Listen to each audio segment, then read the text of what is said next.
जय हिंद, वंदे मातरम। एक बार फिर आपका अपना channel sigma arts classes Birol में स्वागत है। और इस वीडियो लेक्चर के माध्यम से हम लोग देखेंगे 12वीं के छात्र छात्रा के लिए जो 100 नंबर के हिंदी से प्रश्न पूछे जाते हैं उसका महा मैराथन क्लास के एपिसोड नंबर 1 में हम लोग 25 ही ऑब्जेक्टिव को केवल करेंगे और फिर नेक्स्ट एपिसोड में हम लोग अगला ऑब्जेक्टिव को भी विशेष रूप से करने की कोशिश करेंगे। तो चलते हैं इस वीडियो लेक्चर के माध्यम से। सबसे पहले हम लोग अध्याय 1 से लेकर के 5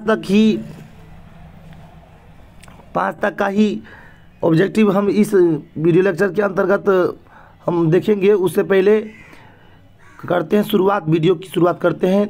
तो चलते हैं वीडियो की ओर। गद्य खंड से यह वीडियो हम बना रहे हैं और ऐसा ऑब्जेक्टिव एनसीईआरटी लेवल पर आधारित ऑब्जेक्टिव है जो आपको किसी भी चैनल पर नहीं मिलेगा। सबसे बेहतरीन ऑब्जेक्टिव के लिए इस चैनल को सब्सक्राइब करेंगे, लाइक करेंगे।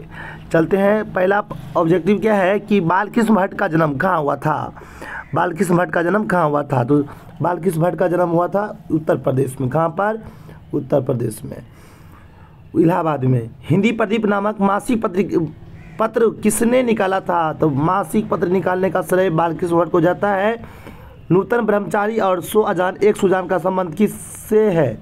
तो इसका जो राइट आंसर होगा बालकृष्ण भट्ट से है।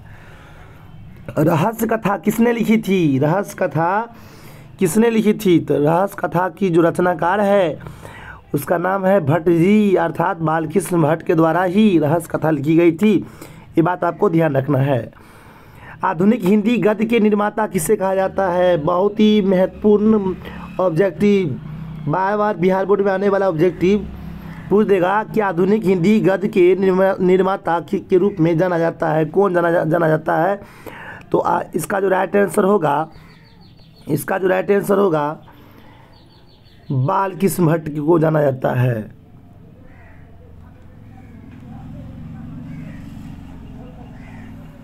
बाल विवाह और मेघनाद वध के रचनाकार कौन है? बाल विवाह और मेघनाद वध के रचनाकार बालकृष्ण भट्ट। बालकृष्ण भट्ट का उपन्यास है। बालकृष्ण भट्ट के उपन्यास के रूप में कौन कौन उपन्यास बालकृष्ण भट्ट के द्वारा लिखी गई थी? तो इसका जो राइट आंसर होगा नूतन ब्रह्मचारी। क्या होगा? नूतन ब्रह्मचारी। इसका राइट आंसर क्या होगा? नूतन ब्रह्मचारी। बालकृष्ण भट्ट ने किस पत्रिका का संपादन किया था? पहला अध्याय से ऑब्जेक्टिव लिया गया है। बालकृष्ण भट्ट ने किस पत्रिका का संपादन किया था? तो इसका जो राइट आंसर होगा हिंदी प्रदीप नामक मासिक पत्रिका का संपादन करने का श्रेय बालकृष्ण भट्ट को जाता है। और प्रश्न संख्या 9, आचार्य रामचंद्र शुक्ल ने निबंधकार के रूप में किसे अंग्रेजी साहित्य के एडिशन और स्टील की श्रेणी में रखा था? इसका जो राइट आंसर होगा बालकृष्ण भट्ट। बालकृष्ण भट्ट की रचना क्या है? रचना है बातचीत। फिर आ रहा है प्रश्न संख्या 11, बालकृष्ण भट्ट किस काल के रचनाकार थे? यह है आधुनिक काल के। 12 प्रश्न में मनुष्य की बातचीत का उत्तम तरीका क्या हो सकता है? मनुष्य की बातचीत का उत्तम तरीका क्या हो सकता है? मनुष्य की बातचीत का उत्तम तरीका है अवाक होकर अपने से बात करना। मनुष्य की बातचीत करने का उत्तम तरीका होता है।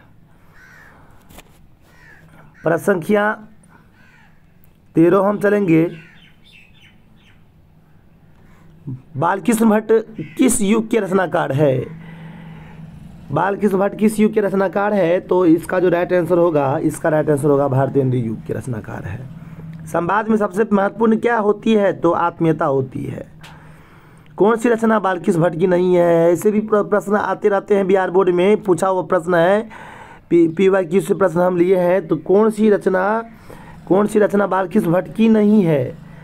एक बात तो बोल देगा कौन सी रचना बालकृष्ण भट्ट की है, अच्छा किसी राइटर का नाम दे करके बोल देगा। फिर कौन सी रचना नहीं है, ये इस पर विशेष रूप से ध्यान रखना पड़ेगा। तो इसका जो राइट आंसर होगा परीक्षा गुरु। कौन सी रचना बालकृष्ण भट्ट की है? तो रेल का विकट खेल। बातचीत निर्मल के माध्यम से लेखक बालकृष्ण भट्ट क्या बताना चाहते हैं? संवाद करने की शैली, बातचीत की शैली, भाषण की शैली, और या इनमें से कोई नहीं। तो इसका जो राइट आंसर होगा बातचीत की शैली, आर्ट ऑफ कन्वर्सेशन, जो यूरोप के लोगों में देखने को मिलता है। बातचीत के जरिए भाव बन करके क्या निकलता है? मवाद या धुआं, कलेश, द्वेष या सभी? इसका जो राइट आंसर होगा बाबू मवाद या और धुआं। बातचीत करने का हुनर किसके पास होती है?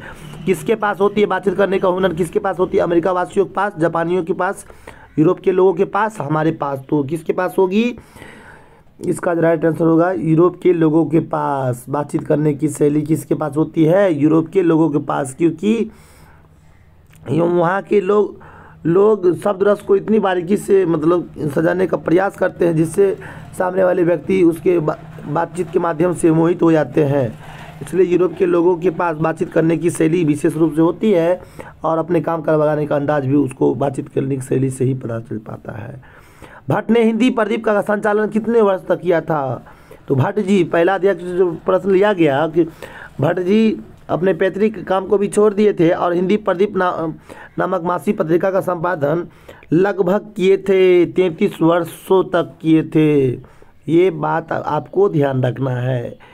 चलते हैं ऑब्जेक्टिव 21 की ओर। जब दो से अधिक व्यक्तियों में बातचीत होती है तो उसे कहा जाता है, क्या कहा जाता है? तो इसका जो राइट आंसर होगा, इसका राइट आंसर होगा बाबू, इसका राइट आंसर होगा राम रमोवल कहा जाता है।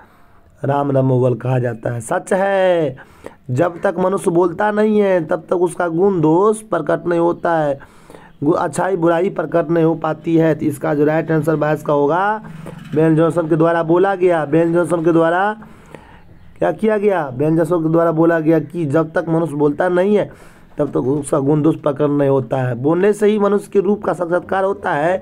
आखिर वह व्यक्ति के पास क्या क्वालिटी है, क्या पर्सनैलिटी है, जिसके कारण क्या वह व्यक्ति बातचीत के माध्यम से ही व्यक्ति की पहचान भी हो पाती है। ये बात ध्यान रखना है। इसलिए बेन जॉनसन के द्वारा बोला गया कि सच है, जब तक मनुष्य बोलता नहीं है तब तक उसका गुण दोष प्रकट नहीं होता है। तो प्रश्न संख्या 23 क्या बोल रहा है? हम लोग ध्यान रखना पड़ेगा। असल में बातचीत दो व्यक्तियों के बीच होती है, यह कथन किसका था? बहुत ही महत्वपूर्ण प्रश्न है ये दोनों प्रश्न 22 और 23 बिहार बोर्ड के द्वारा काफ़ी बार पूछा गया है, इसलिए इसको इग्नोर नहीं करेंगे, इसको ढंग से पढ़ लेंगे। तो 23 में बोला जा रहा है कि असल में बातचीत दो व्यक्तियों के बीच होती है, यह कथन किसका था? यह कथन था एडिसन का। एडिसन महोदय के द्वारा बोला गया था कि असल में जो बातचीत होती है ना, दो व्यक्तियों के बीच होती है। अब प्रश्न क्या है? आर्ट ऑफ कन्वर्सेशन कहा जाता है। आर्ट ऑफ कन्वर्सेशन कहा जाता है। तो यूरोप के निवासियों के द्वारा यूरोप के लोगों के द्वारा आर्ट ऑफ कन्वर्सेशन, यूरोप के लोगों को जो बातचीत करने की कला होती है ना, उसे ही आर्ट ऑफ कन्वर्सेशन के नाम से जाना गया। चंडू खाने का अर्थ बताइए। चंडू खाने का अर्थ बताइए। चंडू खाने का अर्थ हो गया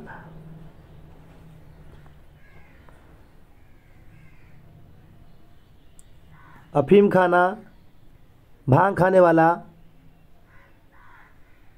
दारू पीने वाला या सिगरेट पीने वाला। तो इसका जो राइट आंसर होगा अफीम खाना।